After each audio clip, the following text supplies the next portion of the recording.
Yeah, good evening. Good evening. My name is GlamMa Olivia, My name- also known as GlamMa Says Channel. So welcome to my visit with my grandchildren. So I've gotten a report from the nanny that two of them are always having rivalry. They fight, they punch each other, even to the point of hurting one another. So this evening, I decided to tackle it, and I wanted to go live so I can teach how I solve some of the problems. So after hearing the situation where two of them are always fighting, this one and that one is 6-year-old, one is 8-year-old. And also Ollie.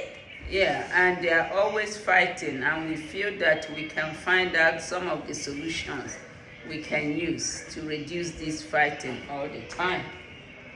So after consulting ChatGPT and my own experience, we've come to a point where we kind of know what we're supposed to do.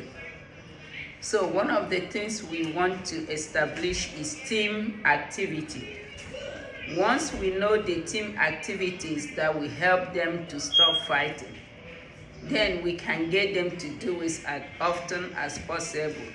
So we've learned some of the team activities where they can work together, complement each other, challenge each other, solve problems together. By doing that, the distraction of hitting each other will probably go away. And we're going to establish a rule, and that rule says, keep your hands to yourself. You say it. Keep your hands to yourself. You must keep your hand to yourself at all times. In that case, there's no chance of hitting somebody, hurting somebody, or getting into a fight. If you keep your hands to yourself, we are fine. Now we're going to do activities that are going to why did the camera freeze? Then we do activities that are going to encourage teamwork. They will try to solve a problem. One of the team activities is make two of them stand in a blanket and try to get the blanket off their feet without getting off the blanket first. In that case, they will need to think together, talk together on how to strategize. During the strategizing process, they will get to work as a team to solve a problem, not fight, because if they are fighting, then they cannot solve the problem. But if they decide they want to solve the problem, what will they do? They will talk to each other, they will work together, and they'll be able to solve problems. So another game we can play is stacking the blocks. You give each person a block. When they stack it, they are required to hug each other or to give each other 5 to compliment whomever that did it first. Learn how to appreciate one another, compliment somebody when something is done right. Because when you compliment somebody, you are literally lifting them up.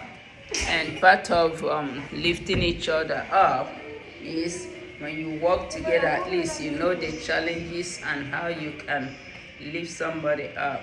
So I asked the children, in order to make them understand what the issue is, I start again by asking them, who knows what problem we want to solve?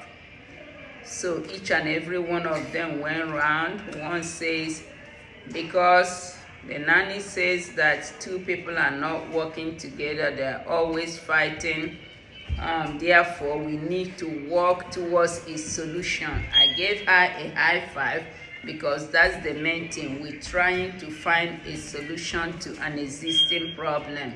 And that solution is finding a way for two people to work together and not fighting all the time, or not hurting each other all the time.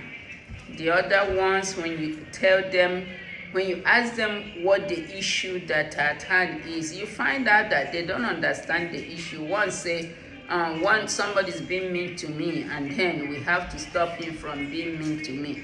That's not the whole story. The issue here is that two of them are being mean to each other. So it's not one person problem, it's not one person's behavior that we want to stop. We want to stop this problem from two people and eradicate it or reduce it to some level. So they have to understand the problem we're trying to solve, so that when you're talking about the solution, they know what solution we are looking for. So the first thing you have to ask anybody, the key is when you want to talk to them about a particular problem, make sure they all understand the problem. Because without understanding it, the solution will not come. So we have gone around, identified the problem. It's not just one person being mean, it's people not working together, not keeping their hands to themselves, not using the magic words, like if you want to use somebody's toy, you say, excuse me, please, can I, may I. When they stop using that, then problem will arise. So it's a series of issues that needs to be dealt with here. Understanding the problem, number one. Making each person go through the issue and identify the issue correctly. Once they identify the issue correctly, then we can go into solution. And now that we have walked through the solution, we will make time and do some of the team activities. Another thing I talk in my channel that is very, very important is consistency.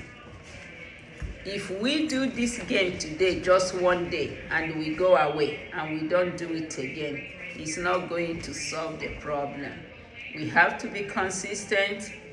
We have to solve these problems over and over. We have to do the team activities numerous times, many times. Get the nanny to understand the problem, get her to understand the solution, get her to understand the game herself, so she can be able to give the kids the game and be able to watch them and evaluate it. If nobody is evaluating the solution and determining if the solution works or if it doesn't work, then that defeats the purpose. There must be an oversight.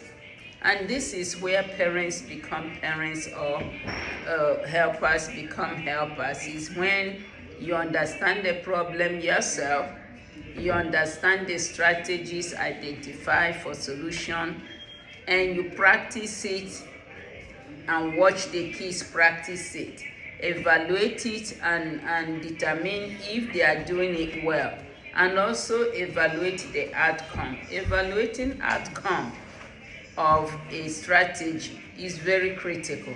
You have to know if the strategy works, so that if that strategy doesn't work, you know how to find another strategy.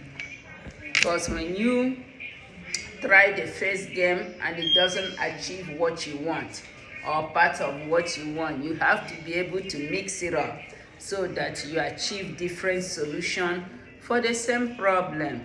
Once you do one or two and do your evaluation and determine which one is actually solving the problem more, if you start seeing some improvement, so you that's when you start practicing whatever strategy that worked the best. You do it over and over and continue to explain to them why we are doing the games and how we can know when it is working or not. So that's the first step, and I'm sure if we follow the strategies as enlisted and try them and do some practical evaluation of how it works, or what works or what didn't work, then we'll be able to repeat that process over and over. So until then, I will come back and give you some evaluations of how it worked or what worked better and what's the next step we're going to do to continue these team building activities. because team building activity has to be varied. We have to vary it. After today, maybe next week we start a new activity that we're going to do continuously for the next 1 week. Then do the evaluation. After the evaluation, we decide how often we're going to be doing that particular one, so that every week we'll be able to have a different strategy that works or not works. So until then, I'll get back to you.